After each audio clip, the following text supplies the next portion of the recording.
Hey, Dr. Tracy, board certified pediatrician, and let's do ADHD Part 4. So in Part 1, we talked about what exactly is ADHD, how to understand your child. Part 2, we talked about non-pharmacological or non-medical treatments for ADHD. Part 3, we talked about medical treatments. And Part 4, I want to talk about what is positive about having ADHD. So I have really bad allergies today. I'm sorry if I look like I've been crying. I have not.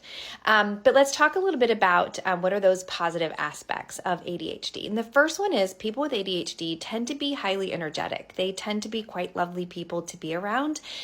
They feel joy really instantly. They also feel sadness and anger pretty easily too. But when they are on, they are so much fun to be around. They make us laugh. They make things more enjoyable. They tend to be the person that walks in the room and the party has gotten started.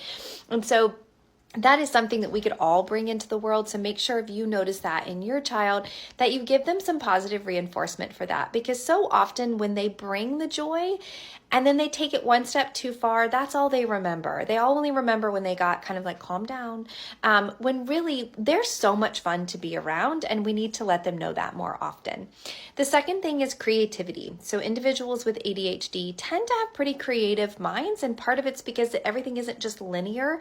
They tend to bounce around a little bit more, and so that tends to lead to more creativity. A lot of artists, actors, and people who are artistic in general tend to have ADHD, and it helps them use that part of their brain. So instill that in your child, offer that to put them in drama classes or art classes, music classes, writing classes.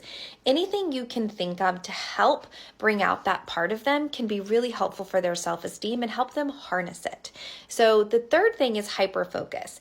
Yes, individuals with ADHD hyperfocus, and that can be a negative if they're trying to study math and they need to move over to study English, or if they're playing a video game and you're trying to call their name. But if they can learn to harness it and put this into something positive, they actually tend to be extremely good employees and extremely hard workers, especially if they love it. So encourage your child to go into a career which is part of their hyperfocus. It really does make them such great employees. People who have and love their jobs. It's not so much about being a great employee, but we want them to love their job so they're more successful. So things like servers, using their creativity, of course, would be really helpful. Healthcare is really great for people with ADHD because we need to move really quickly, and having that passion and hyper focus is only going to make the world a better place. EMS, ambulance services, paramedics, people that need to think really quickly, customer service jobs where they get that instant dopamine from people and they hyper focus on doing such a great job can be really helpful. So again, helping to encourage that in your child can lead to really successful adults. Resilience. People with ADHD tend to be more resilient because they have had to be pushed down and get picked back up many, many times. And so as a child, they're constantly told they're too much, don't do that, sit still, why can't you do this? And they tend to take everything personally. And so when something goes wrong, they take it to heart. And so when they do keep getting back up, it leads to a lot of resilience, which we know how important resilience is. And so encouraging that in your child, letting them pick themselves back up, letting them feel those natural consequences so that that's a positive aspect that comes out for them.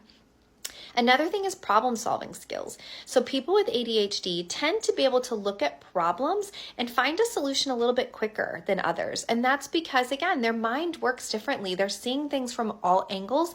They're not just seeing things in one direction. And so listen to them when you're in meetings with them, when you're talking to them, when everyone's in a group. Listen to the person with ADHD. See what they have to say. They're often mislooked because they don't always contribute in the same way that other people do. But a lot of times we're missing the forest for the trees because we're not listening to the people with ADHD. So problem-solving skills are also extremely helpful. The last thing I'll talk about is empathy. People with ADHD feel things very intensely. So there's something called rejection sensitivity dysphoria, where they feel rejection like physical pain. They feel disappointment like physical pain. And while that can be a negative for the person, it does tend to create a pretty empathetic person, meaning that they're noticing the mood in the room. They're noticing what's going on. They're noticing if you're not okay. They can put themselves in your shoes pretty easily, and they have a lot of self-reflection because they've had to build that. And so they tend to be pretty empathetic people. And so when you notice those traits in your child, make sure that you say something positive to them, but also make sure they don't feel responsible for others, because they are not. But empathy is something we could all use a little bit more.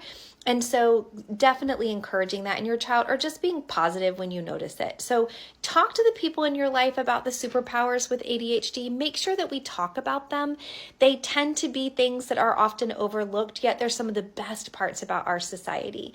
So hopefully this helps someone kind of understand the person in your life with ADHD and why they are so amazing to be around, and why we should probably listen to them more. So take care.